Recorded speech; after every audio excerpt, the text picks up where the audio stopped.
Oke, kita lanjut belajar fisika kali ini tentang penerapan dalam kehidupan sehari-hari. Sekarang sudah mulai masuk musim penghujan ya. Jadi kita akan belajar tentang eh, awan-awan terjadinya hujan, petir, dan guntur. Nah, jadi ada kaitannya dengan listrik statis. Oke. Nah, untuk rumus-rumusnya kan yang listrik statis itu ada F sama dengan K, Q1, Q2 dibagi dengan R kuadrat. Untuk E ini kan gaya listrik, ini adalah medan listrik. Medan listrik jadi area-area yang masih dipengaruhi oleh gaya listrik. Nah, oke, nanti kita langsung ke contoh penerapannya dalam kehidupan sehari-hari. Dan nanti ada namanya beda potensial. Beda beda potensial listrik sama dengan energi potensial listrik dibagi dengan muatan listrik sama dengan kaki dibagi dengan R.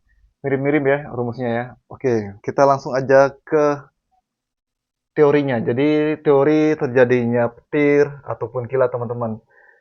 Seperti yang kita ketahui bahwa petir atau bunyi gemuruh atau guntur dengan kilat itu terjadinya bersamaan.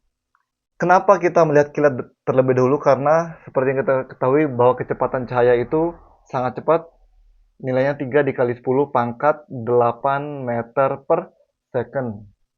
Ini adalah C. Sedangkan untuk kecepatan bunyi di udara itu cuma 340 meter per second. Jadi bedanya jauh ya teman-teman. Ini berarti nolnya ada 8, berarti 300 juta ya kalau nggak salah ya. Nah, jadi awan-awan ini teman-teman, ataupun nama lainnya cumulonimbus, agak susah pengucapannya ini. Jadi awan-awan yang apa namanya sangat gelap yang ditakuti oleh dunia penerbangan ya. Karena di dalamnya ini ada, kalau secara pembentukan air itu di dalamnya ada jutaan-jutaan titik air dan titik es. Nah, kalau kita analisis berdasarkan listrik statis ya. Jadi di dalamnya ini teman-teman, jadi di dalamnya nanti terdapat muatan positifnya nanti di atas dan negatifnya di bawah. Nah, jadi awan-awan itu nanti seperti ini teman-teman. Dan banyak sekali ya nanti eh, muatan-muatan yang terdapat di sini dan ini nanti terjadi ketidakstabilan. Jadi nanti ada kilat, misalnya kita lihat malam hari pasti ada kelihatan kilat atau cahaya ya, cahaya di dalam awan itu apa namanya adalah loncatan elektron. Ingat, jadi dalam listrik statis berbeda dengan misalnya baterai. Baterai itu kan nanti mengalir dari kutub positif ke kutub negatif ya. Oke, jadi misalnya ada baterai, ada pucuknya kayak gini. Ini adalah muatan positif, ini adalah muatan negatif. Arus listrik mengalir dari positif ke negatif. Ini harus dipahami teman-teman. Sedangkan elektron atau muatan negatif, elektron atau muatan negatif itu berlawanan. Jadi dia meloncat ke muatan positifnya. Seperti itu teman-teman. Nah, sama halnya dengan eh, apa namanya kilat. Jadi kilat ini karena loncatan dari muatan positif, jadi dia bisa meloncat ke atas atau ke bawah. Jadi kalau misalnya dia loncat ke atas, jadi kilatannya itu terjadi internal di dalam awan-awan itu ataupun dari sesama awannya. Jadi nanti terjadi kilat. Cet, cet. Nah, yang berbahaya adalah jika dia loncatannya ke bawah, ke bumi. Dan apa namanya? Maha besar Allah, maha besar Tuhan bahwa bumi ini adalah tempat yang sangat netral, tanah. Jadi biasanya di rumah-rumah itu nanti ada penangkal petir teman-teman, nanti itu akan dialirkan ke tanah, nanti akan menjadi netral. Nah, jadi kenapa kita tidak boleh misalnya saat gerimis ataupun mendung atau hujan kita tidak boleh di lapangan, di bawah pohon ataupun di kolam karena kita berpotensi tersambar petir. Jadi kita nanti akan bermuatan positif teman-teman. Nanti pohonnya positif, jadi rumah-rumah pun ini positif. Jadi elektron ini akan mencari arah untuk dia meloncat.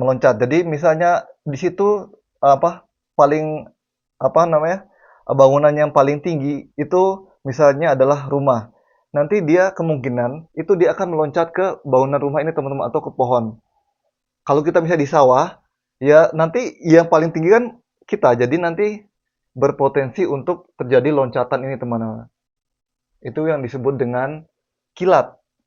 Oke. Nah, untuk guntur ataupun suara gemuruhnya itu dari apa namanya, jadi udara itu kan ada batas apa ya, mengisolasi muatan elektron ini. Jadi dia karena merambat merambat, jadi dia tuh ibaratnya bergesekan dengan udara ini teman-teman. Jadi terjadilah apa namanya, karena seperti kita ketahui bahwa eh,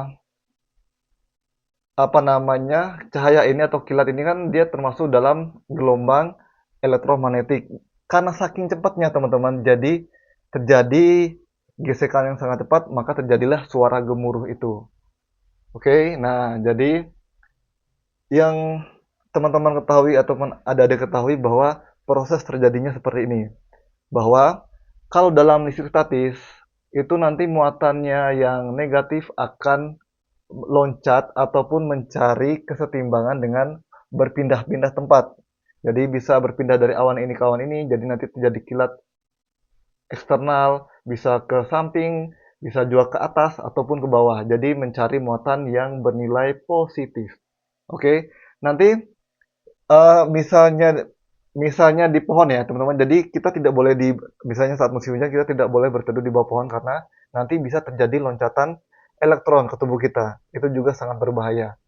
Nanti tubuh kita akan apa ya, sebagai konduktor, jadi mengaliri elektron itu nanti dinetralkan di tanah. Jadi ini adalah tanah teman-teman. Jadi tempat yang paling netral itu adalah tanah. Jadi ini misalnya penangkap petir, ini nanti akan dipecah dan akan diurai ke tanah. Jadi bermuatan netral. Karena seperti kita ketahui bahwa muatan positif itu adalah proton, negatif elektron, dan netral adalah neutron. Oke, begitu teman-teman untuk eh, pengantar ataupun penerapan dalam kehidupan sehari-hari bahwa terjadinya kilat, petir atau guntur atau suara gemuruh. Oke, mudah-mudahan teman-teman bermanfaat.